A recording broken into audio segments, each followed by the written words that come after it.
Hello, everyone. Stay informed with the latest news and updates. Subscribe, like, share, and don't forget to turn on notifications bell.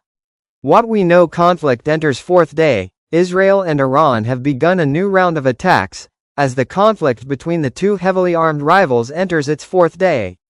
Mounting death toll. At least 224 people have been killed since Israel began bombing Iran on Friday, Iranian state media reported, while Iranian retaliatory strikes have killed at least 24 people in Israel.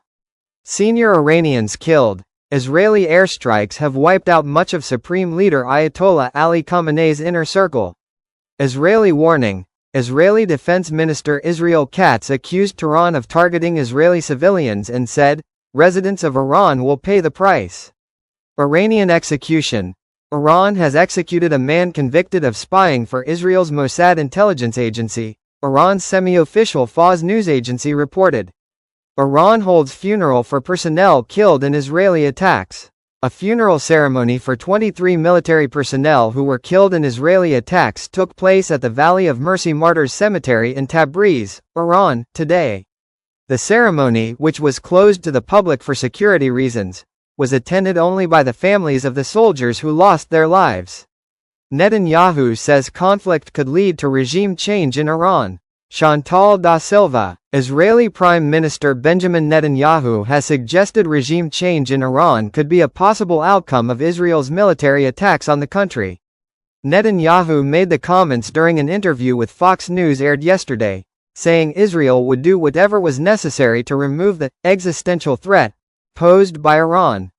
His comments came after reports emerged that Trump had blocked an Israeli proposal to assassinate Iranian Supreme Leader Ayatollah Ali Khamenei, with a U.S. official also telling NBC News of the development. In his interview with Fox News, Netanyahu did not directly refute an initial report from news agency Reuters about the proposed assassination attempt, but he dismissed false reports about discussions between the U.S. and Israel.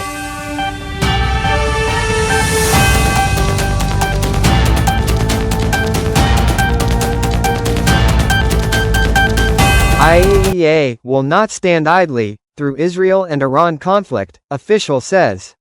Myrna al-Sharif. Rafael Mariano Grossi, Director General of the UN's nuclear watchdog, the International Atomic Energy Agency, said the organization will not stand idly as Israel and Iran exchange fire that compromises nuclear safety.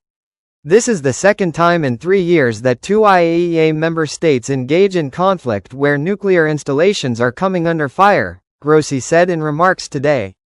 The first time being the war between Russia and Ukraine. We can and will act within our statutory mandate to assist in preventing a nuclear accident that could result in unpredictable radiological consequences, Grossi said.